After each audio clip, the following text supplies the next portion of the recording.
we are back with the show that absolutely nobody asked for. They might have asked for this one. True. It was pending. It was. The word on the street is true. We had a baby. We did. That's our baby right there. So we'll just talk a little bit about, I think, how the night went. Yeah. I think it was fairly eventful. So first, let's tell the world her name. All right. Well, we're introducing you to Harlow Blake KRUSES. And where did that name come from? I heard the name Harlow a long time ago, and I just kind of liked it because it was unique. And so it's just something that I wrote down, and I'm like, maybe I'll use this someday.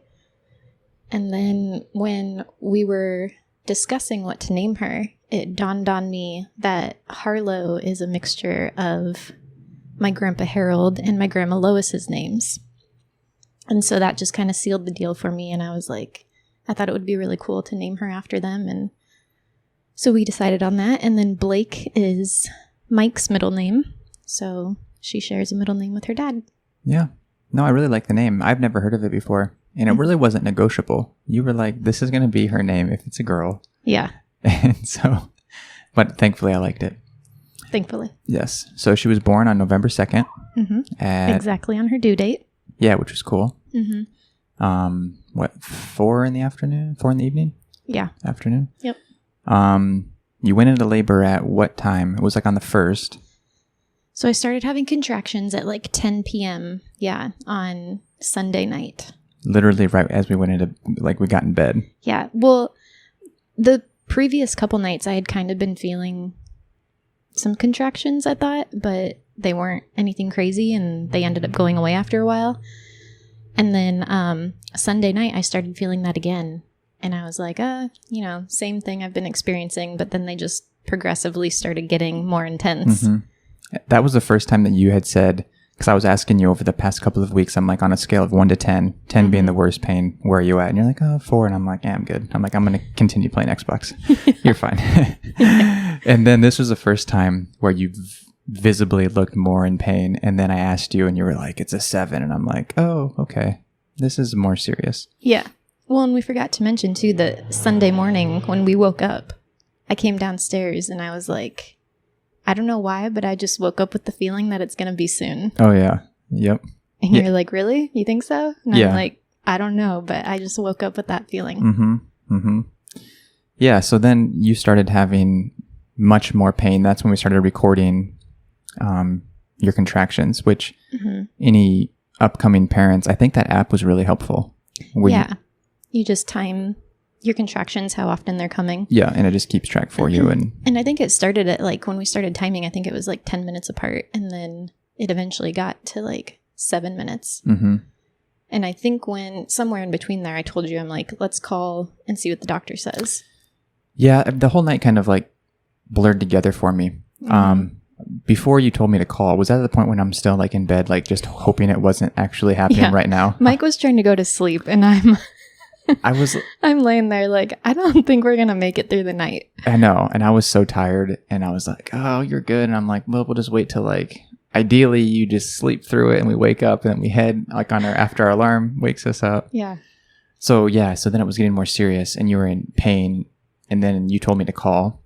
And that's what I was going to tell you. And I haven't mentioned it yet. So I called and I spoke to her and you were kind of like in a daze. Mm-hmm. But she was kind of condescending. The girl that really? I spoke to, she was just, it was just like dismissive. Like the first thing right after I said my first little spiel about what was going on, she was like, oh, first baby, like you guys have, like you're wasting my time. Like, I don't know. It just seemed. Little did she know. I know. Yeah. So we'll get there. But it just seemed like she was like, because then she was like, well, yeah, this is what the body's doing. And it sounds like it's getting closer. But I mean, we need it to be 5. We tend to recommend 5 minutes apart, the contractions, and then at least for an hour that has been occurring. Yeah. And I'm like, okay, I was like, no problem. I just wanted to check in and maybe see you later. And she's, so then that was it. But then shortly after that, I think is when I got that burst of energy for some reason. Yes, you did. I don't know why, but then I got like adrenaline rush. I'm like, okay, well, this is happening. So then I got up. I'm like still having painful contractions, and all of a sudden Mike has disappeared, and I hear him in the bathroom just cleaning. You're just cleaning everything. I was like tidying everything up. I ran downstairs. I'm like, oh, the baby swing is not quite put together. So now I was trying to get that. I had to Google the directions, and then I was like double checking bags and just getting things squared away. Because I'm like, this has happened. Then I'm texting people, and then we had to make arrangements for Coco. Right. Because long story short, we had initially planned for KK to be here. She wasn't going to be able to be here like scheduled. Yeah.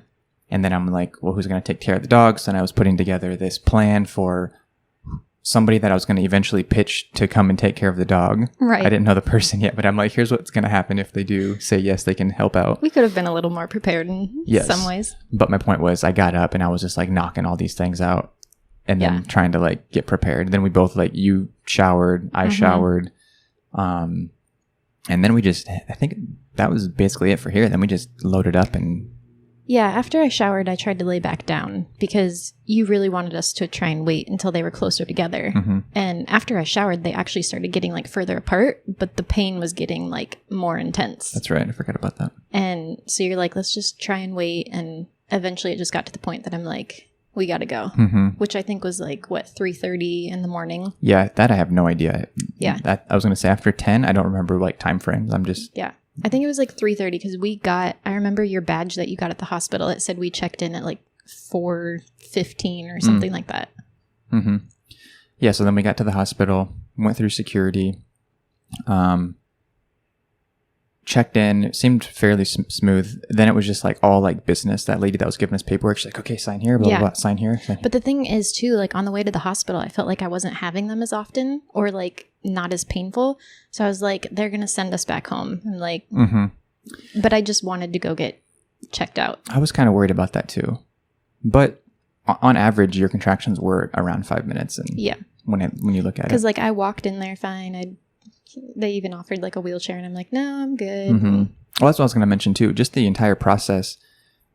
It's like what you see in movies is all of a sudden either your water breaks and then you're like, oh, it's time to go to the hospital, or something happens where it seems very evident. But really, from our experience, to me, it was kind of like a 4 to 5 hour process of like, yeah, maybe, no, maybe not. Maybe it's not time. Maybe we'll just sleep it off. Oh, actually things are getting worse. And then there's some more signs. There's some more signs.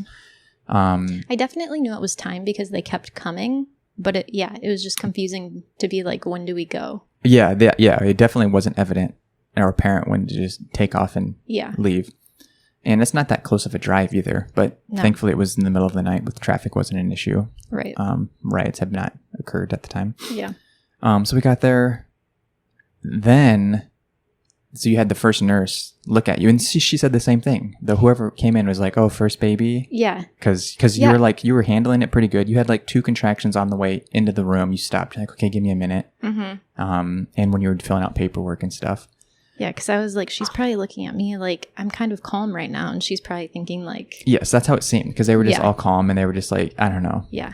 The way that I just got a weird vibe from those first 2 people that were in the room with us. Yeah, I remember that. You know, they were nice, but it just wasn't. Yeah. And then they checked how far along you were, right? And that felt like it lasted forever. That was because I was like, what is she doing? Like, it just took her forever to check. Yeah. It was not comfortable. And I had no idea what was going on, but I'm like, this is ridiculously uncomfortable. I remember you saying that you were watching their faces as they were doing it. And they were like looking at each other. No, just basically one. Oh. Well, just the one. So the girl that was checking you was doing her thing. And then the other girl kind of was like looking at the computer and then was like,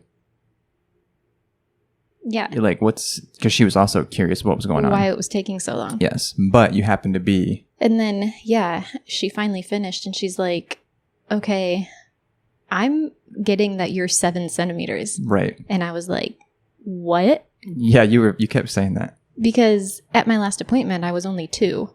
And so I was like, 7? And she's like, yeah, she's like, you do not look like somebody that's 7 centimeters. She's like, do you have a really high pain tolerance? And I like look at you. I'm like, no. No, she does not, ma'am. Nope, she really doesn't. So she's like, you're very calm. And then she asked the nurse, she's like, I don't usually ask people fact check me, but she's like, do you want to check her? Because I'm getting 7.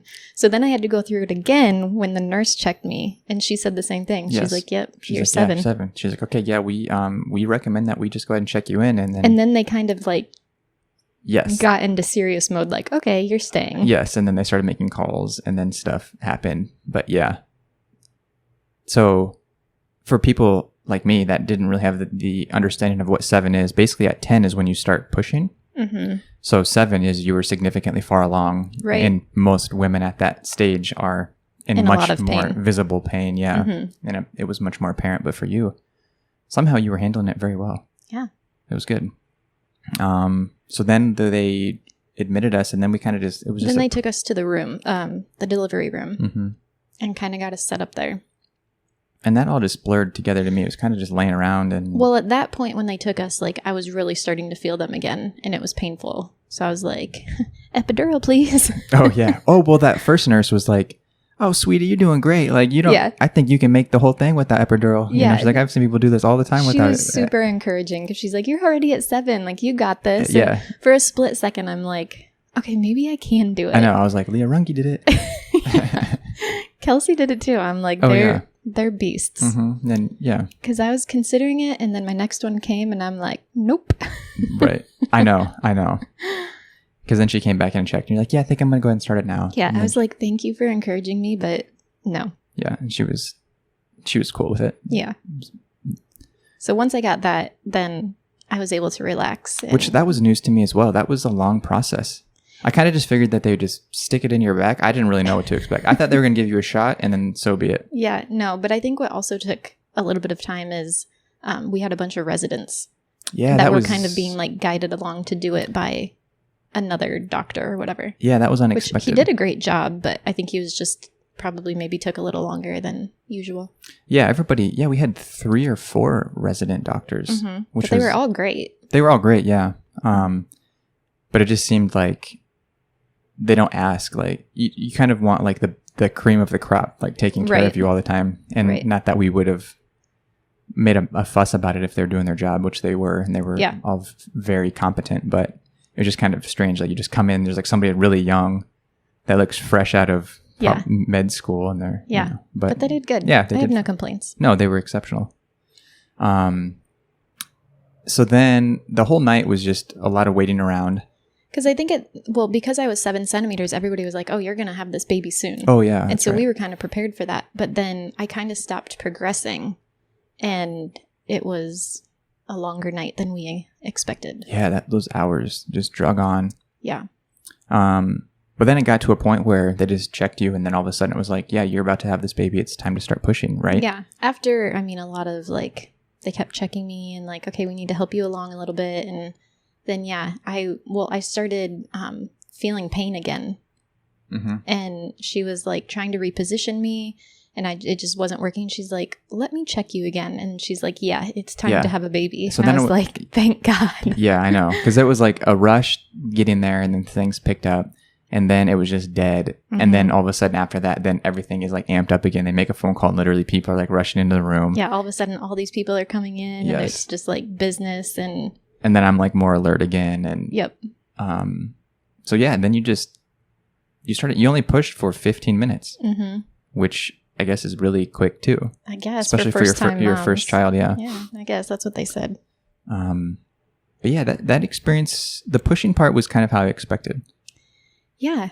It, like I said, I feel like the epidural was starting to wear off a little bit, or they said it's like a gravity thing, so I was starting to feel it a little bit, but the pushing part I felt easy compared to like the waiting game. Mm-hmm. Yeah, you were a champ there. And I was literally filming it Mm-hmm. and taking a little peek. I'm like, oh yeah, yep, that baby's still moving. Yep, a little further out. And it was quick. Yeah. She was ready. And everything seemed fairly as planned for the doctors and the nurses and stuff. Yeah. And they all kept saying, like, you walked in here 7 centimeters, you pushed for 15 minutes. Like, yeah, they kept saying they had an easy day, and you're like, every time we came in, you're like, no, I'm good. Yeah, I think because we had like very minimal requests. We just basically waited around and let them do their job, and your body worked naturally and quickly, and you were a good sport about it. And yeah, that was cool. Yeah. So yeah, then the baby came out. That part was kind of strange. There's like that few, I bet most dads can probably relate. Well, there was a time where actually I figured out what the monitors meant and like what was going on in each monitor. Not that it's that complicated, but I looked at it and I'm like, okay, that's the baby's heartbeat. This is when contractions are happening. And then I could definitely see them being much more frequent. And then, but every once in a while you'd see the baby's heartbeat like drop significantly. And that was always worrisome. And every once in a while that would happen. And then they would come in and say, oh, baby didn't like that. And I'm like, well, you better fix it because dad doesn't like that either. But it's just a testament of like how cool their job is and how talented they are.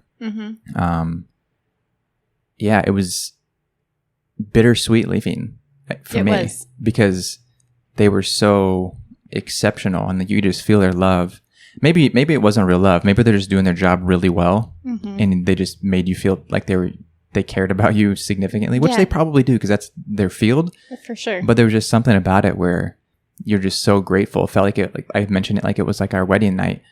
We had people that were working for the church and just a bunch of other family and friends that had volunteered their time and energy just to make our day special. Yeah. And it was the same thing with these random people that we didn't even know. Right. That were just in it 100%. And if it wasn't for them, we wouldn't have our baby. Right. You know, we could, I mean, we You're could. You're going to make me cry. Yeah, I'm getting teary-eyed too. We could have had the baby. We would have made it work with the two of us if need be. And we had KK. They were just awesome. I think I said to you, I'm like, when we have our next baby, I'm going to want that exact same team of like nurses and our doctor. Dr. Kim was amazing. And yeah, it was just, they made it like such an amazing experience for us. Yeah. And like, then you're like, some nurses are just, their shifts are over, which I wasn't expecting to have so many nurses rotate too, but then hindsight, it makes sense. They're working 12-hour shifts and you're there for several, a few days. And you get like sad when one's like, all right, well, my shift's about over in 20 minutes. And you're like, no. And I'm thinking like, they're just ready to get out of there because their job's done. Maybe like they're ready to just leave. Yeah. But they didn't like act like that. No, I know. To us at all. No, I know. But like me, I was like, but like, how are we going to stay in touch? Like email addresses? Because that's what us Iowans do is we stay in touch and we'll bake you a casserole if you want because you were awesome. But then they just dip out and then... Yeah, and then the next one comes in and they're just equally as awesome. Yeah, they keep like topping each other. I'm like, they all have their ways of, for one, working with us and like their methods. And you could notice that right away. Yeah. But they all just cared about you and made sure you were comfortable and took care of us. And yeah. That was weird leaving. It was, I feel like we just had an incredible experience. I don't know if everybody's experience is like that. And I feel like we were just really blessed and lucky to have the experience that we did. Yeah. I don't have any complaints except the food situation for the fathers could be improved. Cedars, Sinai. Well, okay. Mike forgot to bring snacks. Yes. I will take responsibility for that and take ownership that I should have packed food. Yes. Because that was on my list and I failed to do that. Out of all things, which is as much as I love to eat. But I kept saying to you, like, while we were waiting for her to be born, I was like, order some food or something. I'm like, you haven't eaten all day. The only thing that dissuaded me from doing that was like, this hospital is a nightmare to get in and out of the room. And I'd already been lost once. And I'm like getting down there and then calling for the Uber Eats and then getting back and then doing the COVID stuff and then finding the baby and then your I was just... Yeah. So I just let it be. So I didn't eat anything for like 27 hours the first night. My last time I ate was dinner before you went to labor at 10. Sunday night. So I had food at like 7. And then I didn't eat anything. I counted over 24 hours. And then eventually you get one meal. The dad gets one meal for the hospital stay. So I had to do it very strategically. Once we got to our recovery room, the nurse was like, all right, so dad, you get one complimentary meal during your stay. I was like, but you also didn't realize that we stay for a couple days. Yeah, that was also news to me. That's true. I literally thought we'd have the baby in like a few hours after everything checks out. Yeah. You guys are like good to go. No. Baby has to stay at least 24 hours, so. News to me. Yep. Yeah. But yeah, overall, incredible experience. Our baby is healthy. She is. Happy for the most part. Not most of the day, but she seems like she's... No, she's a good baby. She's doing well. We're figuring it out. Yes, we're doing good. I was going to maybe talk about... I think on the next one, we'll talk about how the first week went with like sleeping and our method of how it's getting her sleep trained and how we're feeding her and the system of what we're following. Yeah. Which is the Baby Wise book anyways. But that was recommended by a few people, and I like it. I think it's been helpful. I think it makes sense. And it's just a system. Most people, I think, just kind of wing it. Yeah. And this is something to actually follow, and it's proven. So why not? Yeah. Well, anything to wrap? Well, let's do a shout out. Basically, the shout out is to Cedars Sinai. And the labor staff. and delivery and recovery. Yeah. If we get much more in depth, we'll start bawling. Probably. But doing a little bit of that this week. They were incredible, and we have much love and gratitude and appreciation. And we're going to hopefully try and get their first and last name so we can send them something, or at least something. Yeah. But yeah, that's the story of how Harlow was born into this world. That's the gist. Harlow, we love you. We do love you. Cara, I love you. Stop. Proud of you. Yeah. You have a wonderful little baby that you made happen, and you did a great job. I told you I couldn't have done it without you, so. That's true. But you did the bulk of the work. Yeah. I think we're in good shape. We love you too. I know you do.